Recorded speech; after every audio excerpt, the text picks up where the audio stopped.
कहानी शुरू होती है एक बच्चे के पैदा होने से, जहाँ पर हमें एक शहर स्पार्टा को दिखाया जाता है। वहाँ पर वो लोग बच्चों को चेक करते थे कि कहीं ये बच्चा कमजोर तो नहीं या फिर इसमें कोई नुक्स तो नहीं, क्योंकि ऐसे बच्चों को वहाँ पर मार दिया जाता था। अब एक बच्चा पैदा हुआ था। जब वो बच्चा 7 साल का हुआ तो उसकी ट्रेनिंग को शुरू किया गया और उसको उसके शहर से दूर भेज दिया गया। स्पार्टा के लोगों को सिर्फ एक चीज सिखाई जाती थी कि किस तरह अपने आप को अपने लोगों के लिए कुर्बान करना है। उस ट्रेनिंग के दौरान उस बच्चे को बहुत ज्यादा मारा जाता है। जब उसकी ट्रेनिंग खत्म हो गई तो उसको इम्तिहान के लिए एक खौफनाक जंगल में भेज दिया गया। उस सर्द रात उस जंगल में उसका सामना एक खूनखार भेड़िए से होता है, पर वो उस भेड़िए को मार देता है। उसे मारने के बाद जब वो वापस जाता है तो उसकी बहादुरी पर उसको स्पार्टा का राजा बना दिया जाता है। इस राजा का नाम लियोनाइडस होता है। इसी तरह आहिस्ता आहिस्ता वक्त गुजरता रहता है। एक दिन लियोनाइडस के पास एक सिपाही आता है, जिनके राजा के पास जंग लड़ने के लिए बहुत ज्यादा लोग थे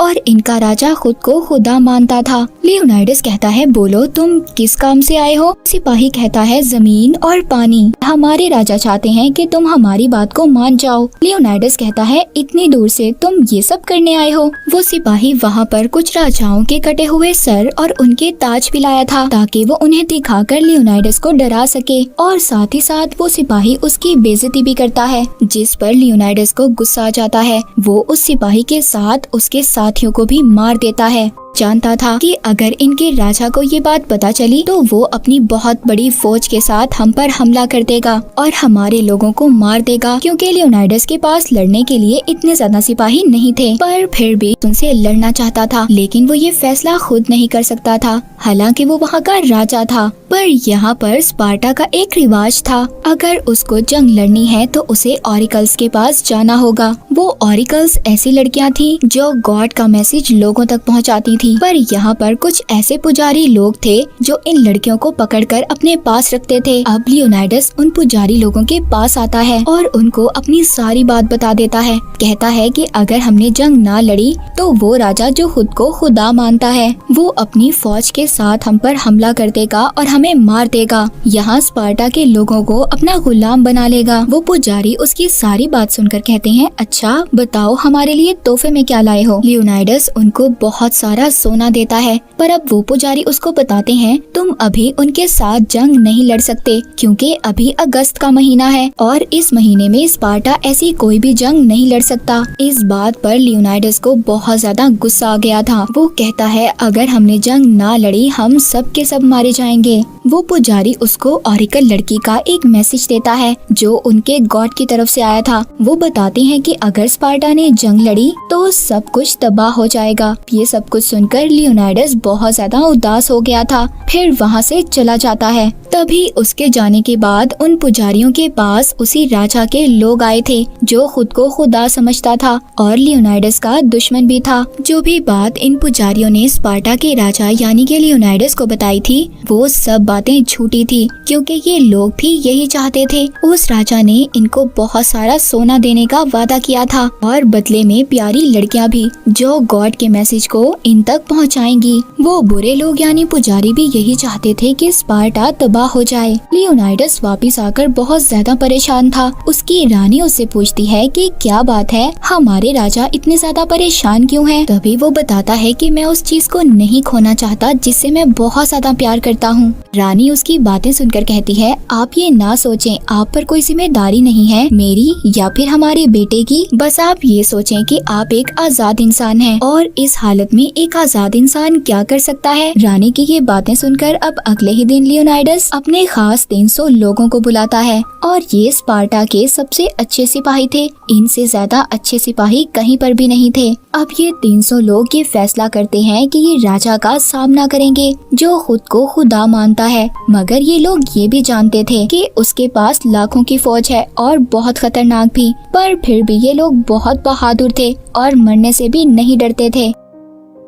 अब जब ये यहाँ से जा रहे थे तभी वहाँ पर कुछ और लोग आते हैं जो स्पार्टा से ही थे। वो कहते हैं कि जब ऑरिकल्स आपको बता चुके हैं तो आप जंग पर क्यों जा रहे हैं, आप लोग नहीं जा सकते। इन्हीं लोगों में से एक आदमी उसी राजा का साथी भी था और इसी ने उन पुजारियों को भी खरीदा था जिन लोगों ने लियोनाइडस से झूठ बोला था। ये आदमी भी यही चाहता था कि स्पार्टा जंग में हार जाए, जिसके बाद सारा कंट्रोल, सारी कमांड इसको मिल जाएगी। पर यहाँ पर लियोनाइडस कहता है कि मैं जंग पर नहीं बल्कि घूमने जा रहा हूँ और ये 300 सिपाही मेरी हिफाजत के लिए हैं। अपने 300 सिपाहियों को लेकर एक पहाड़ की तरफ चल पड़ता है जहाँ पर उस राजा की फौज आने वाली थी। अब जब ये लोग अपने सफर पर थे तभी एक आदमी इनका पीछा करते हुए दिखाया जाता है। ये आदमी बहुत ज्यादा झुककर चलता था और इस आदमी का कमर पर कुब भी था। ये लोग आहिस्ता आहिस्ता आगे बढ़ रहे थे। तभी रास्ते में एक गांव को देखते हैं जो पूरी तरह से जल चुका था। यहाँ पर आग लगी हुई थी। ये देखकर इनको बहुत गुस्सा आता है। तभी लियोनाइडस के पास एक बच्चा आता है जो बहुत ज्यादा जख्मी हालत में था। पास आकर गिर जाता है। वो बच्चा बताता है कि यहाँ पर कुछ लोग आए थे जिनके पंजे थे और उन्होंने यहाँ पर सब लोगों को मार दिया। ये बताकर वो बच्चा भी मर जाता है। सारी बात सुनकर लियोनाइडस का साथी कहता है ये फारसी भूत हैं जो बहुत ज्यादा खतरनाक होते हैं और इनको मारा नहीं जा सकता। पर लियोनाइडस यहाँ पर कहता है वो मर सकते हैं या नहीं इसका फैसला हमारी तलवार करेगी। तभी वो लोग आगे बढ़ते हैं। जब वो आगे जाते हैं तो उनको अपनी तरफ बहुत सारे फारसी जहाज आते हुए दिखाई देते हैं। पर अचानक तूफान आ जाता है। बारिश भी बहुत तेज होने लगी थी, बिजली भी चमक रही थी। इस खतरनाक तूफान की वजह से वहाँ पर सारे जहाज डूब गए थे जो लियोनाइडस और उसके साथियों पर हमला करने आ रहे थे। इस बात से ये सभी लोग बहुत ज्यादा खुश हो जाते हैं और जश्न मनाते हैं। पर एक आदमी वहाँ पर बिल्कुल खामोश था। वो था लियोनाइडस जो जानता था कि खतरा अभी खत्म नहीं हुआ। तभी जब वो दूसरी पहाड़ी पर से देखते हैं तो बहुत ज्यादा तादाद में जहाज थे। ये सभी लोग स्पार्टा पर हमला करना चाहते थे। पर जिस जगह पर ये लोग थे ये रास्ता बहुत ज्यादा खतरनाक था। अगर ये लोग यहीं पर इस फौज को हरा दें तो ये अपने स्पार्टा को बचा लेंगे, क्योंकि इन रास्तों पर ये फौज इनसे इकट्ठे होकर नहीं लड़ सकती थी। तभी लियोनाइडस के पास वही आदमी आता है जिसका कुब निकला हुआ था, जो अब तक इनका पीछा कर रहा था। वो कहता है राजा साहब, मैं भी आपके साथ जंग लड़ना चाहता हूँ। मैं एक बहादुर सिपाही बनना चाहता हूँ। मेरे फादर भी एक सिपाही थे, पर मेरे पैदा होने के बाद मेरे फादर ने स्पार्टा छोड़ दिया, क्योंकि वहाँ पर ये रिवाज था कि जिन बच्चों में कोई नुक्स होता था उनको मार दिया जाता था। ये बातें सुनकर लियोनाइडस उसको कहता है कि तुम अपनी ढाल उठाओ, जितनी ऊपर उठा सकते हो, पर उससे ये नहीं किया जाता। वो उसको कहता है मैं तुम्हारे इस जज्बे की कदर करता हूँ मेरे दोस्त, पर तुम जंग नहीं लड़ सकते, तुम बहुत कमजोर हो। ये कहकर वो वहाँ से चला जाता है। इस बात पर उस आदमी का दिल टूट गया था। वो गुस्से में अपना सब कुछ नीचे फेंक देता है। उधर दूसरी तरफ फारसी फौज आगे बढ़ रही थी, पर ये 300 लोग बहुत ही बहादुरी से उनका मुकाबला करते हैं और उनको मार देते हैं। इनको बहुत बड़ी जीत हासिल होती है। तभी वहाँ पर अब खुद उनका राजा आता है जो खुद को खुदा मानता था। लियोनाइडस उससे कहता है ओ अच्छा, तो तुम हो जो खुद को खुदा मानते हो। वो राजा उसकी बातें सुनकर कहता है तुम्हारे सिपाही बहुत बहादुर हैं, लेकिन तुम मेरे खिलाफ खड़े नहीं हो सकते। लियोनाइडस कहता है कि तुम्हारे पास गुलाम ज्यादा हैं और बहादुर सिपाही कम हैं। वो राजा कहता है कि मैं एक मेहरबान खुदा हूँ, तुम मेरे सामने झुक जाओ, दुनिया तुम्हारे सामने झुक जाएगी। उसकी बातें सुनकर कहता है तुम्हारे सामने झुकने का तो सवाल ही पैदा नहीं होता, और जब से तुम्हारे लोगों को मारा है मेरे घुटनों में अकड़न होने लगी है। उस राजा को लियोनाइडस की बातों पर बहुत गुस्सा आता है। वहाँ से जाने के बाद अब राजा इनके पास लड़ने के लिए अपने सबसे खतरनाक सिपाही भेजता है। ये सिपाही इंसान नहीं थे। ये 300 लोग इन खतरनाक सिपाहियों का भी सामना करते हैं। इनको मारने के बाद इन लोगों को एक नई उम्मीद नजर आई थी, एक जीतने की उम्मीद। वो राजा दोबारा से अपनी खतरनाक फौज और कुछ जानवर भेजता है, पर लियोनाइडस के साथ ही उनको भी मार देते हैं। इतनी ज्यादा हार के बाद उस राजा को भी खौफ और डर लगने लगा था, जो खुद को खुदा समझता था। वो इतना ज्यादा पागल हो गया था कि अपने ही सिपाहियों को मारने लगा था। तभी एक दिन उस राजा के पास वही आदमी आता है जिसका कुब निकला हुआ था। राजा उसको कहता है कि तुम्हारा खुदा कितना बेरहम है ना, जिसने तुम्हें ऐसा बना दिया। मेरी बात मानो, मैं तुम्हें सब कुछ दूंगा, दूंगा जो तुम चाहते हो, बस तुम मुझे वो रास्ता बता दो जिससे कि हम लियोनाइडस और उसके साथियों को घेर सकें, उनको पकड़ सकें। वो आदमी कहता है कि मैं सब बताऊंगा और वो उस राजा को सब कुछ बता देता है। उधर दूसरी तरफ रानी इसी कोशिश में थी कि वो अपने राजा लियोनाइडस के पास किसी तरह फौज की मदद भेज सके, पर वहाँ पर कोई भी रानी की बात मानने को तैयार नहीं था। उधर वही आदमी जो राजा के साथ मिला हुआ था, उसको रानी अपने पास बुलाती है और कहती है मुझे तुम्हारे वोट की जरूरत है, अगर तुम ऐसा करोगे, तुम जो मांगोगे मैं तुम्हें वो दूंगी। दरअसल उस आदमी की नजर रानी पर थी। अगली सुबह जब वोट की बारी आती है तो वो आदमी अपनी बात से मुकर गया था। वो रानी पर गलत इल्जाम भी लगाता है। रानी को इस पर बहुत गुस्सा आ रहा था। वो एक चाकू से उस आदमी को वहीं पर मार देती है। तभी उस आदमी के पास से कुछ सोने के सिक्के निकलते हैं जिस पर उसी राजा की तस्वीर बनी हुई थी जो खुद को खुदा समझता था। सब ये समझ गए थे कि ये उस राजा से मिला हुआ था जो सबका दुश्मन था। सब इस आदमी को गद्दार कहते हैं और रानी की सच्चाई भी साबित हो जाती है। उधर दूसरी तरफ वो आदमी जिसका गुप्त निकला हुआ था, वो राजा की फौज को वो रास्ता दिखा देता है जिससे लियोनाइडस और उसके साथियों को पकड़ा जा सकता था। तभी एक आदमी लियोनाइडस के पास आता है और कहता है जल्दी यहाँ से भागो, हम लोगों को चारों तरफ से घेर लिया गया है। बातें सुनकर कहता है हम डरकर भागने वालों में से नहीं हैं, हम मुकाबला करेंगे। सभी लोग जानते थे कि मौत उनके करीब है। लियोनाइडस अपने एक आदमी को बुलाता है और बताता है कि तुम वापस जाओ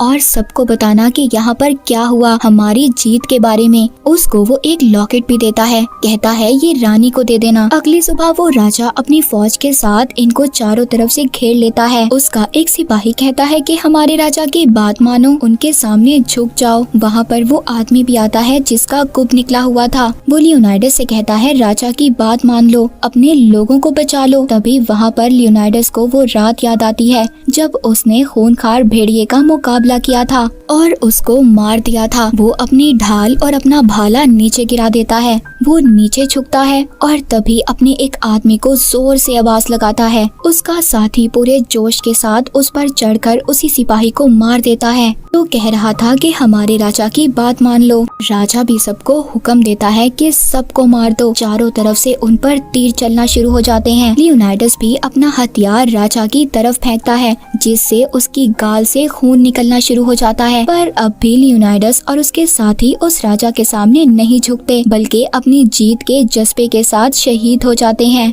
वो साथी जिसको लियोनाइडस ने अपना लॉकेट दिया था वो आकर रानी को देता है। रानी भी देखकर समझ गई थी कि उसका राजा लियोनाइडस इस दुनिया में नहीं रहा। वो आदमी उन लोगों के पास जाता है जो कभी भी राजा की मदद करने के लिए तैयार ही नहीं हुए। वो कहता है हमारे राजा को जीत नहीं चाहिए थी, बस वो किसी के सामने झुकना नहीं चाहते थे। बस उनकी ये ख्वाहिश थी कि उनको याद रखा जाए। इसके बाद मूवी के आखिरी सीन में हमें दिखाया जाता है लियोनाइडस राजा का वो साथी जो वापस आ गया था। वो ये कहानी अपने 10,000 सिपाहियों को सुना रहा था कि किस तरह उनके राजा ने बहादुरी से सबका सामना किया। इनके सामने उस राजा की फौज थी जो खुद को खुदा समझता था। वो सिपाही कहता है अभी भी इस फौज के दिल के अंदर हमारे 300 लोगों का डर मौजूद है, इन पर हमला कर दो और इनको मार दो। वो उनकी तरफ बढ़ते हैं। वो अपने राजा लियोनाइडस का बदला लेना चाहते थे और इसी के साथ ये मूवी यहीं पर खत्म हो जाती है।